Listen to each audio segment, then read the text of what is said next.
হিন্দু নারীরা ধর্ম ডাকত, কারণ সময়কালে গড়িয়ে গেছে। আজকে একটা পেনশন সেটাকে গড়ে দিয়ে যাচ্ছে সরকার। আর হিন্দু নারীরা তারা সময় ক্ষেত্রে হয়তো ধর্ম ডাকত, আর পরবর্তী সময় হয়তো এসে পড়েছে সে ধর্ম হয়তো তলানিতে চলেই গেছে, কিন্তু সে নারীগুলো একটা সময় ধর্ম ডেকেছে, আজকে ডাকছে সে আমার কখন পেনশন আসবে, মা আমার পেনশন পাইয়ে দে, গুরু আমার পেনশন পাইয়ে দে।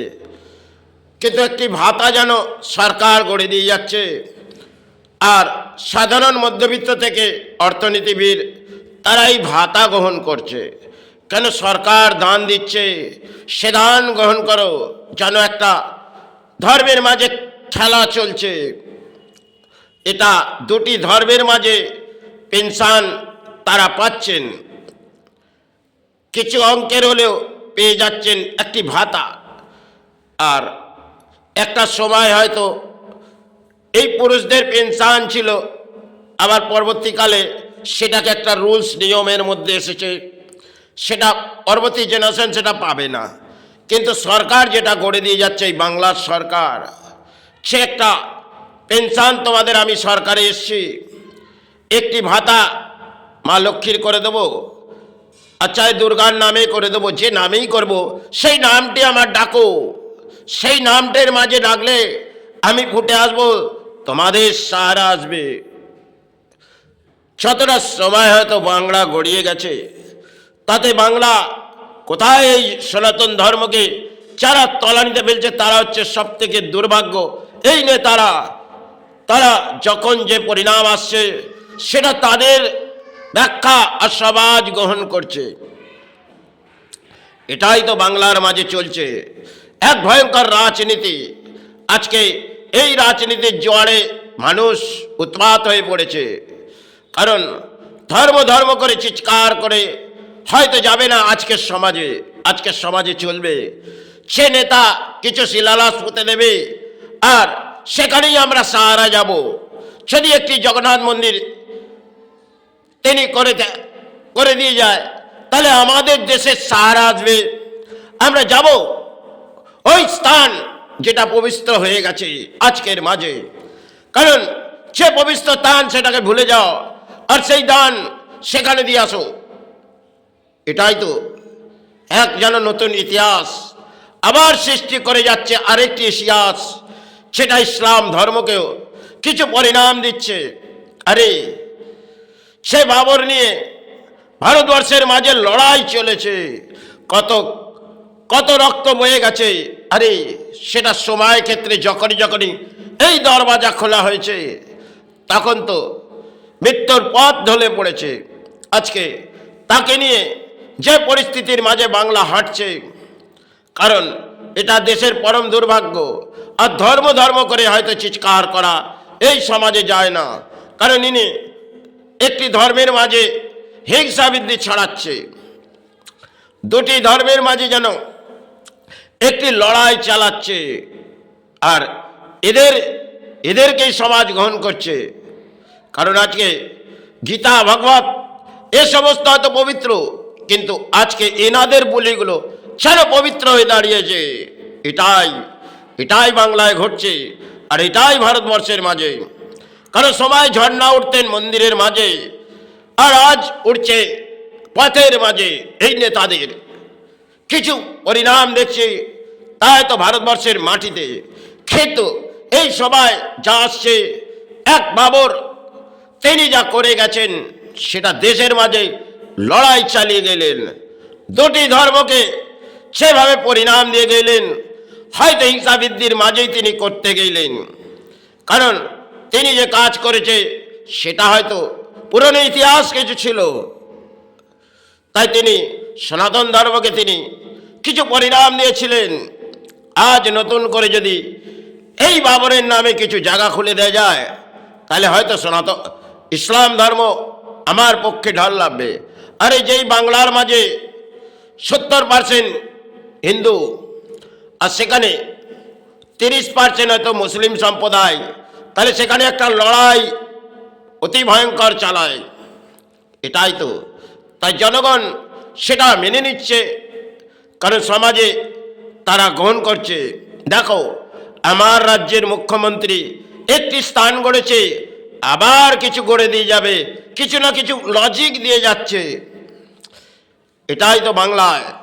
তাই ভারতবর্ষের মানুষ কি ভাবছে, এই রাজ্যে আর যে রাজ্যের মাঝে এক বাবর, তিনি হয়তো করেছিলেন রাম জন্মভূমিকে, এক পরিণাম দিয়েছিলেন, সেটা সময় ক্ষেত্রে তাতে দুটি ধর্মের লড়াই চলেছিলেন, আর বহু মানুষ মৃত্যুর পথ ঢলে পড়েছিলেন।